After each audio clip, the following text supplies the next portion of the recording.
Today I'll review this book. This is the Legacy Standard Bible, New Testament, Psalms, and Proverbs. There it is in focus. Mine is in imitation leather. This is burgundy imitation leather. Let me show you the cardboard slipcase that it comes in. So here are the features. If you don't want to watch the full video, this gives you a thumbnail sketch of the characteristics of this small volume. Here's the ISBN for my burgundy imitation leather edition. There are other editions available, and I will give you a link in the video description. This New Testament Psalms and Proverbs is 6 3/16 inches tall, 4.5 inches wide, and about 3/8 of an inch thick. It's very nicely gilded. The format is text in 2 columns in a verse-by-verse format. Each column here is about 44 millimeters wide. I count roughly on the average on a closely spaced line about 38 characters. There are as many as 40 lines of text on a page. Page dimensions are 153 millimeters tall, 108 millimeters wide, so that's 6 inches tall, 4¼ inches wide. The text is line matched, and perhaps you can see that in places here. The print, I think, is sharp. It's neither particularly thin nor particularly bold. May help you see it a little better if I turn on all my lamps. The margins at the top are between 14 and 15 millimeters. At the bottom, between 11 and 12 millimeters. The inner margin can be as much as 7 millimeters. You see it's narrow there in the center of the book. The outer margin is also narrow, 7 to 8 millimeters. Remember, there are 25.4 millimeters in an inch. The font is advertised at an 8.5 points. I measure the capitals when I compare them to Times New Roman at about 8. Lowercase look like they're almost as large as a 9-point Times New Roman font. Line height is 9 points, so that is the reason that you see this very easy on the eye line spacing.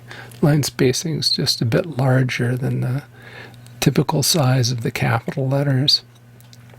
Verses have numbers at the start of the verse. Here, verses where a new paragraph is begun are in bold. Words added by the translators for smoothing or explanations are in an italic font, and the pronouns for deity are capitalized. Here is an example of a capitalized pronoun for deity. Peter said, "Lord, are you," capital Y, addressing this parable. There are no references, as you can tell, in this particular edition, but I believe in the complete LSB there will be. There are no text or translation notes at the bottom of the page, but there are these footnotes for currency, weights, and measurements. They're in about a 7-point font. The paper is quite good. It's advertised as French milled, so it comes from France. The advertised paperweight is 32 GSM. I measure the sheet thickness to be 34.4 micrometers, and that gives me an estimated paperweight of 31.4 GSM.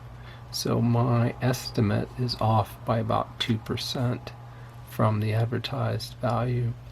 There's a very light sheen on the surface. I don't know if you've been able to see that in the video, but it is light. The surface is nearly matte. There's a little reflectivity going on through there, it appears. The paper has a faint beige tinge, so it's very close to white. And there is some show through. I would call it significant.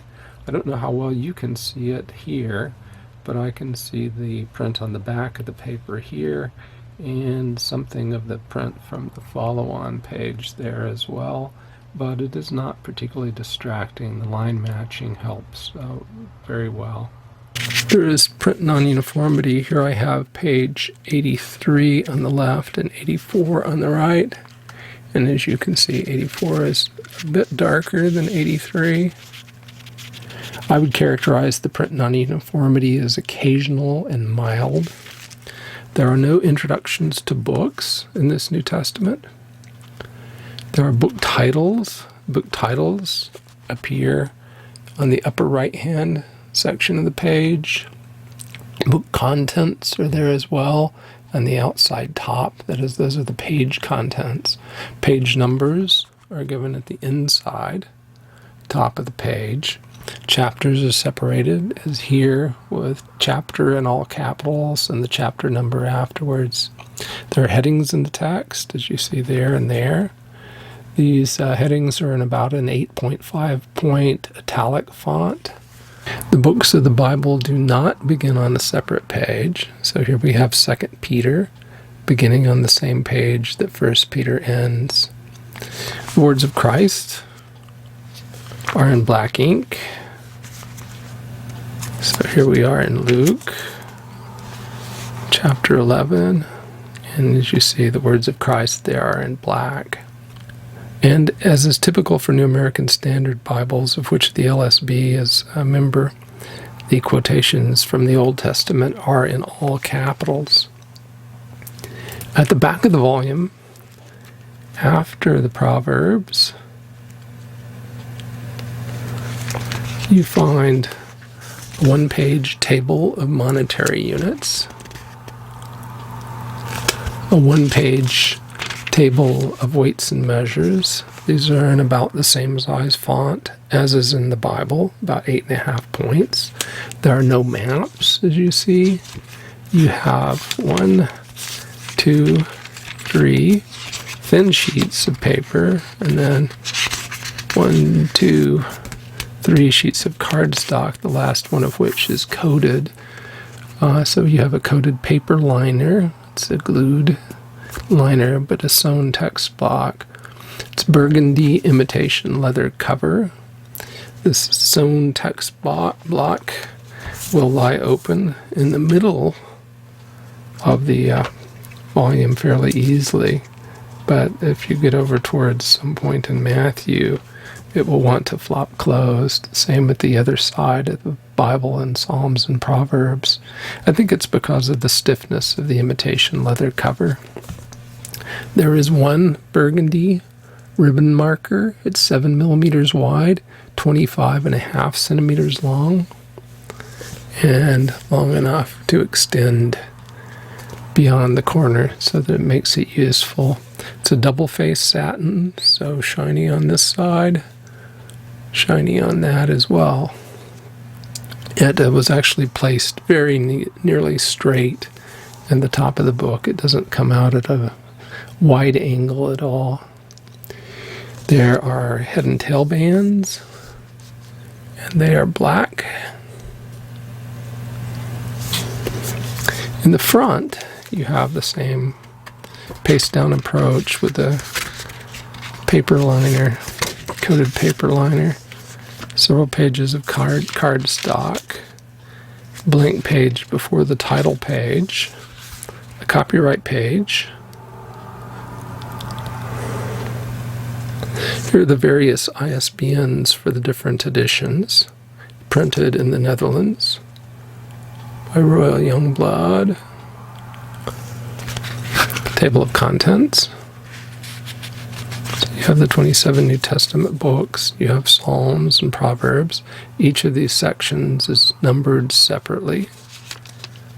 Oh, I'm sorry, they're not. The Psalms start separately, but Proverbs continues the numbering of Psalms. There's a one-page forward. Then there's the preface to the Legacy Standard Bible, which is very similar to the preface of the New American Standard Bible.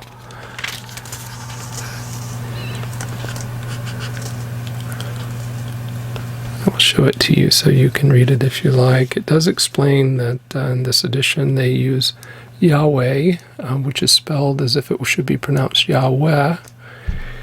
in the Old Testament for the Lord, for the Tetragrammaton, they use slave rather than bondservant or bondslave.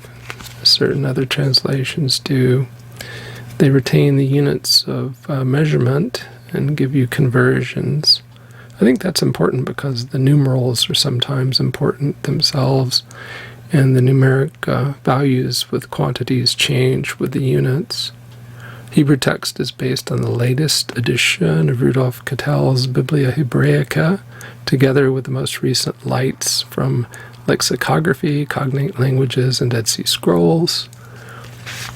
And the Greek text is from the 27th edition of Nestle-Aland's Novum Testamentum Graece, supplemented by the 28th edition of the General Epistles. And then they also looked at the SBL edition and the Tyndale House. So they consulted them. Normal sorts of things from a New American Standard Bible having to do with tenses, moods, and syntax in the Greek. I'll point out later that even though they say they do this for the Greek imperfect tense, italicizing began. That's one of the typos that I've found in a couple of locations here. They fail to italicize it in this first edition. And this is new. Questions and the rendering of negative questions introduced by the particle me or may, which always expects the answer no. The LSB doesn't do what the old New American Standard Bible did. The New American Standard Bible says, he will not do this, will he? Explanation of the general format.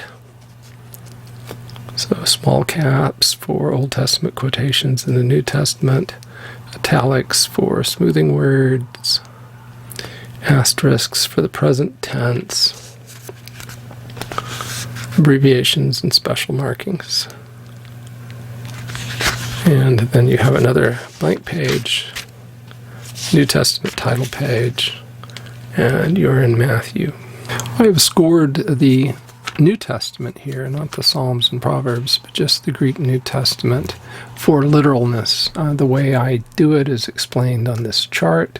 As you can see, the Legacy Standard Bible turns out to be more literal, according to my definition, with my metrics, than the 1977 New American Standard, the 2020 New American Standard, or the 95 New American Standard Bible. It is not quite as literal as the old American Standard Version or the Revised Version. We'll make some comments in a few moments about various changes that I've observed. And we will begin with this chart, which shows some of the textual changes, that is, the differences in translation due to different source texts. So as you can see in Matthew 15:6, while the old New American Standard Bible was translating a Greek original that included "or his mother," the Legacy Standard Bible chooses a source text that does not include that phrase. Mark 3:14, you see that the Legacy Standard Bible includes "whom he also named apostles." Most of these changes are minor. You have a shift from the Lord to Jesus in John 4:1. In John 7:8, you have sort of a conservative change towards avoiding a contradiction or an apparent contradiction in the text by including the word yet. Acts 12:25, you have the difference between returning to or from Jerusalem. Ephesians 3:9 includes "for all," and Colossians 4:12, the words Christ and Jesus are switched around. And then you also see there the change from bond slave to slave. On this chart, including Jesus in 2 Thessalonians 2:8, in 2 Thessalonians 2:13, the change is more interesting. We go from the beginning in the old 95 New American Standard to as the first fruits in the Legacy Standard Bible. In 2 Peter 2:4, we go from pits of darkness to chains of darkness. In 2 Peter 3:10, we go from burned up to found out. Found out is not the reading in NA 28. In fact, it's opposite to the reading of NA 28, but it is different from the older reading burned up that you usually find in the traditional English translations. Jude 5 has two differences. The once is placed in a different location, and the Lord goes to Jesus. That is similar to what the ESV does, but remember the ESV did that in 2001, long before NA28 came out and included Jesus in Jude 5 rather than the Lord. In Revelation 18:2, there's a considerable. So over the 153 verses I scored, the LSB agreed with the 95 NASB a little over 90% of the time, and it agreed with the 2020 NASB about 83% of the time. I'm going to show you my scatter plots now. I've redrawn them to try to make them a little more clear. This one shows the Nestle-Aland 28 agreement on the Y or vertical axis, the Robinson Pierpont agreement on the X or horizontal axis, and as you see the LSB is in the red rectangle on the chart, and it's in the same general neighborhood as the NAS 2020 and the NAS 95. I think the main points are that the LSB is not very closely correlated to Robinson Pierpont, which indicates that it really isn't following closely the Byzantine manuscripts. That is, those manuscripts that were preserved in the later Roman Empire. The fact that it only agrees with NA28 about 65% of the time indicates that the translators were using their own judgment quite a lot, acting as their own textual critics. This chart shows Westcott and Hort at the bottom along the x-axis. And here you see that the LSB does agree with Westcott and Hort to a relatively high percentage, but not as high as the earlier New American Standard editions do. And then finally, here is agreement with the Tyndale House Greek New Testament. And although it may have been influenced to some extent by Tyndale House's choices, in these 153 verses, it agrees with Tyndale House only about half of the time. It seems to do so less than most of the translations there. Now next we will shift gears and talk about some observations I've made on New Testament renderings. I haven't studied the New Testament closely, but as I've scored it for literalness and as I've looked at the New Testament source choices, I've observed some things. So here in Matthew 25:12, you notice that the LSB adds back in the words "and said" that you'll find in the older English translations like the King James Bible. So that makes the LSB more literal here, but I also noticed that it doesn't do that consistently. If you look at John 7:21, there's a similar, admittedly not exactly the same structure, but a similar structure there that they do not render literally. In Mark 1:6, they pull a literal reading from the margin in the 95 in New American Standard into the text, and I like that. I think that's a very good move. In fact, they often move the literal renderings into the text. Not always, but they often do. In Revelation 13:1, the 77 New American Standard did not include the words "the dragon." I believe it said he stood on the sand of the seashore. The 2020 introduced the words "the dragon" without italics. 2020, in my view, tended to be less careful with paying attention to details than the earlier New American Standard Bibles, and so it made changes like that. It would insert the word Jesus or the dragon into the text without italics. The 95 did that. The LSB is following the 95. The editors of the 2020 New American Standard Bible, however, italicized the dragon, and I think that the LSB editors should do the same thing. In Mark 1:9, you see another reversion to the 77 edition. So you see that the LSB translates the introductory conjunction. That's something that the 95 decided not to do. It dropped introductory conjunctions. The LSB restores them, and then the LSB also translates a Greek word that the 77 had translated as "it came about." I think the King James Version translates that as "it came to pass." So that's good. I like the fact that the LSB has restored that to the text. In Acts 26:1, you see that the LSB, although it has a began in there to translate a Greek imperfect tense, it fails to italicize it. And we saw just a moment ago in the preface that it should have been italicized. If you saw the unboxing video, you'll notice that Mark 131 was mentioned there as another example of the same phenomenon. So that's a typo that needs to be fixed. In 1 Peter 3:21, you have a difference in meaning here. Rather than having an appeal to God for a good conscience as the essence of baptism, here in the LSB we have an appeal of a good conscience. That is, the conscience is already good and it's appealing to God. The LSB reflects what was the marginal reading, or is similar in sense to the marginal reading of the 95 edition. In Ephesians 1:22, you see something else that I like that the LSB has a habit of doing. That is, it's more rigorous in identifying quotations or obvious references to Old Testament texts. So you'll see the LSB having more material in the New Testament in capital letters than the old 95 edition did.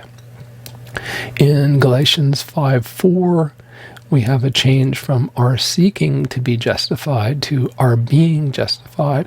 I think "our being justified" is more literal, but see the remark there at the bottom of the page. Richard A. Young's book, Intermediate New Testament Greek, he actually addresses just this verse, and he says it would be contrary to Pauline theology to fail to bring out the tendential force, that is, the intent, an action that has not been successfully completed but is being attempted. He thinks that's important to do, and the LSB did not do that. So I'll leave that to the Greek experts to debate. In John 15:26, we have a switch from helper to advocate. I think I slightly prefer advocate there. I really prefer residence over homestead in Acts 1:20. I like the old arose that you find in the 77 New American Standard Bible, referring now to Acts 5:6 at the bottom of the screen. The 95 changed the 77s arose to got up.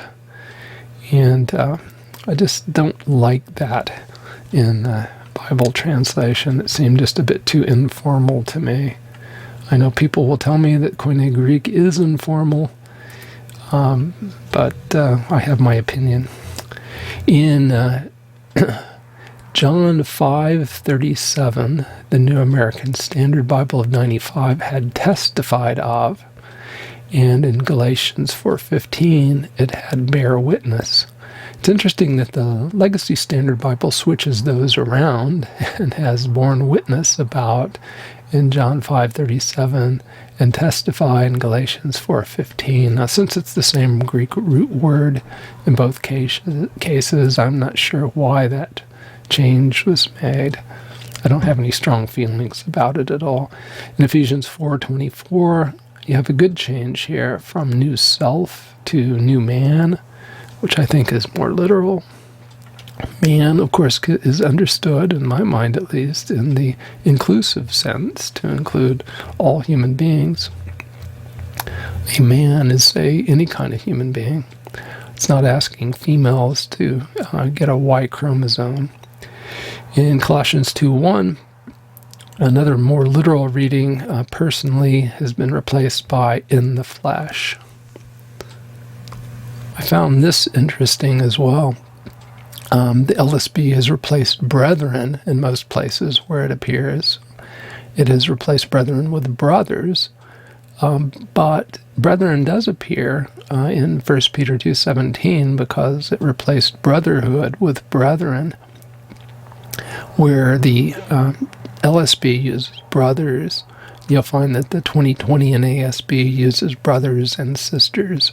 There's really no change in John 1:18. I just wanted to observe that there's no change, whereas the 2020 New American Standard Bible has God the only Son rather than the only begotten God.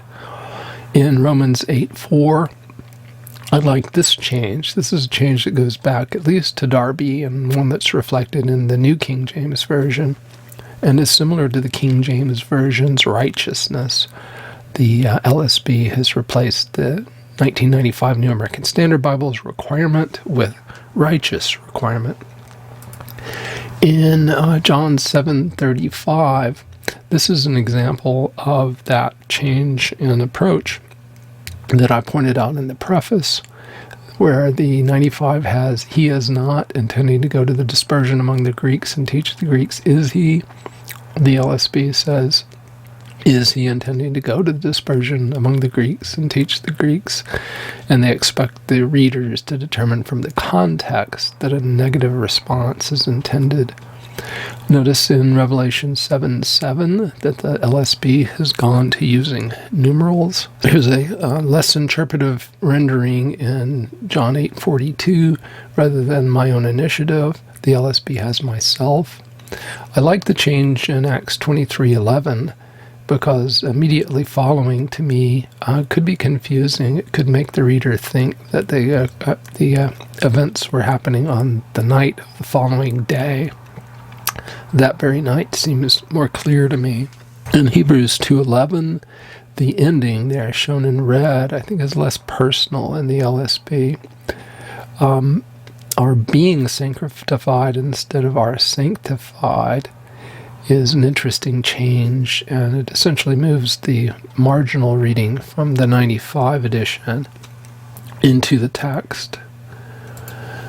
In Revelation 3:20-21, I just wanted to point this out to show the conservative character of the LSB with reference to gender issues.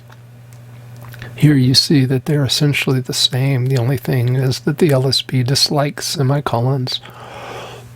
But contrast that with the 2020 New American Standard Bible, which translates the substantival participle at the beginning of verse 21 with the one who overcomes, similar to the way the ESV does. The LSB retains the older gender-inclusive he who overcomes. The 2020 NASB, of course, is not nearly as progressive as the 2011 New International Version, which avoids the word he wherever possible. I've largely ignored the Psalms and the Proverbs in this review because I really haven't spent much time with them, but I will point out that here in Psalm 145:13, which is an acrostic psalm, that the LSB, like the 1995 NASB, does not include the additional material that's found in the Septuagint, which the 2020 New American Standard Bible does include, and I show that in red there on the chart. The ESV includes similar language in single brackets. So at this point I think I'll sum up. I don't believe I'll do any font comparisons in this video because I don't have any widely used 8.5 point fonts to compare this with. We'll say that I like this little volume. I like the fact the binding is sewn, the paper is good, the show-through is acceptable, the line matching certainly helps, and the font is attractive. I do like that font. So I believe it's going to last fairly well. The synthetic leather cover is not quite as flexible as it could be, but perhaps with usage these hinges will loosen up enough so that it will lie open without flopping closed. Anyway, altogether I think it's a very good volume and well made. In terms of the translation, I think that once the typographical errors are corrected, the begins are all italicized, and the pronouns for deity are all capitalized, and things like the dragon show up in the italics, that is the Revelation 13:1 reference, that this has potential to be a very good translation. I think it could be as good as the 77 New American Standard was, much better than the 95 was, in my view. So I think overall this will be a very good conservative alternative to the 2020 New American Standard Bible, which may put some people off with its, in my view, relatively mild gender-inclusive approach. Well, that's all I plan to do for this video. I hope you enjoyed it and found it useful. If you did, remember to hit the like button and to subscribe to the channel if you haven't already done so and are so inclined. Thanks very much for watching.